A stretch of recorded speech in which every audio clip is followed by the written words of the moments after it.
octobre kalo tile 16 san 2023 aw bisimila Mali kunnafoni jabarani kan bamanankan kunnafoni kɛnɛ kan.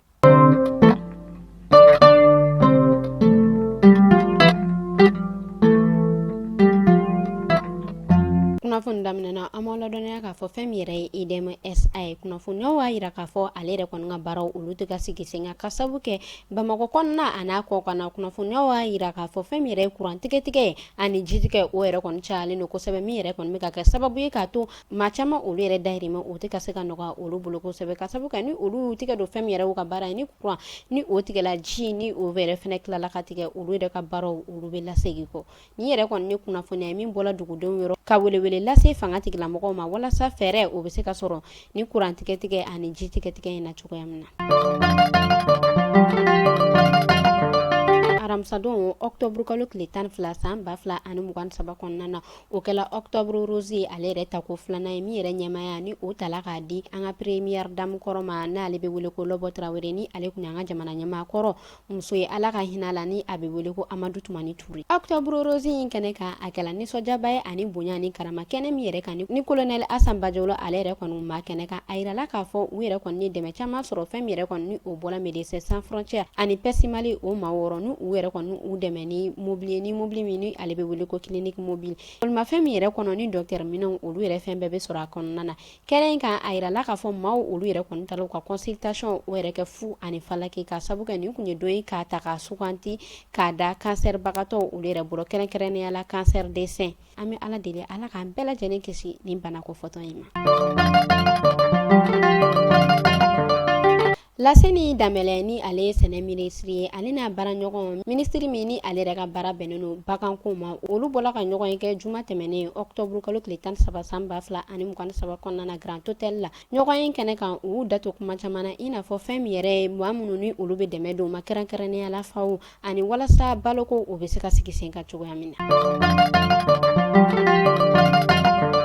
Ami wagati min na i n'a fɔ sisan kɛnɛya tigilamɔgɔw olu yɛrɛ bɛ ka wuli ka jɔ kɛ ka sabu kɛ a yirala k'a fɔ fɛn min yɛrɛ tɔgɔ ye ko Apollo ni ale yɛrɛ ye ɲɛdimi ye ko o yɛrɛ kɔni ɲɔ ɲɛlen don kosɛbɛ an ka jamana kɔnɔna na donc wa yira k'a fɔ jamanadenw olu k'u hakili to fɛn min yɛrɛ tɔgɔ ye ko safinɛ ka to k'u kɛ k'u ɲɛw ko sanga ani waati ka to k'u tigɛw ko olu yɛrɛ fɛnɛ ko safinɛ na sanga ani waati walasa u bɛ se ka kisi nin bana kofɔta ninnu ma ka sabu kɛ u y'a yira k'a fɔ nɔgɔ o de bɛ se ka na ni nin bana in ye adamadenw na.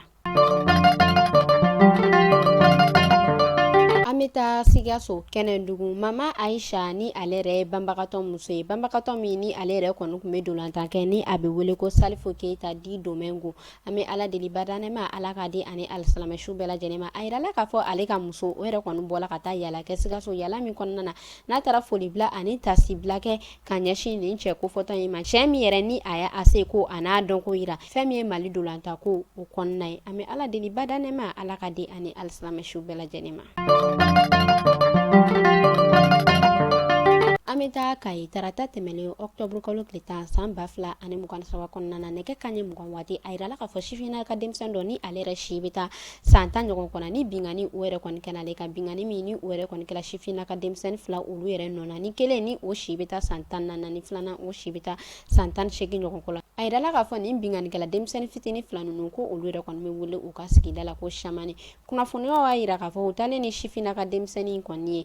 kɛnɛya tigilamɔgɔ fɛ yen olu y'a yira k'a fɔ fɛn min ye ale yɛrɛ kɔni bogotigiya ye ko o yɛrɛ kɔni t'a la a yirala k'a fɔ bingani wale o yɛrɛ kɔni tɛmɛnen kɔfɛ ka ɲi dini o fanga tigilamɔgɔ olu yɛrɛ kɔni ne tigɛ da nin binganikɛla denmisɛnnin fitinin fila in kan dugudenw olu yɛrɛ kɔni bɔla k'a yira k'a fɔ ko an bɛ wagati min na i n'a fɔ sisan nɔ ko nin binganikɛla wale ninnu ko olu yɛrɛ kɔni ɲɔ ɲɛlen don kosɛbɛ ko kɛrɛnkɛrɛnnenya la denmisɛnninw yɔrɔ ko olu yɛrɛ kɔni ma kun bɔ foyi la réseaux sociaux olu yɛrɛ kɔni lagɛli kɔ ko ani telew u bɛ ja minnu lagɛ olu la ko olu de bɛ k'u ka denmisɛnnin fitininw pousser ko ka olu bila nin dantɛmɛ wale ninnu na.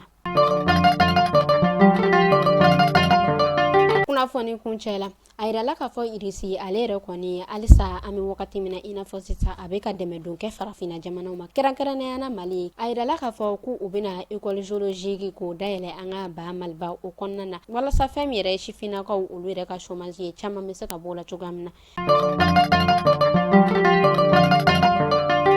Useni Sanu ni ale yɛrɛ an ka jamana minisiri ale ye bɔla k'a yira k'a fɔ ko nin yɛrɛ kɔni ŋaniya yira école dayɛlɛ ye ko o yɛrɛ kɔni bɛna kɛ sababu ye k'a to ko an ka sifinnaka denmisɛnninw olu yɛrɛ kɔni bɛna kalancogo ɲuman o yɛrɛ kɔni sɔrɔ ani ko a bɛna dɔ bɔ gɛlɛya la an ka jamana o kɔnɔna na.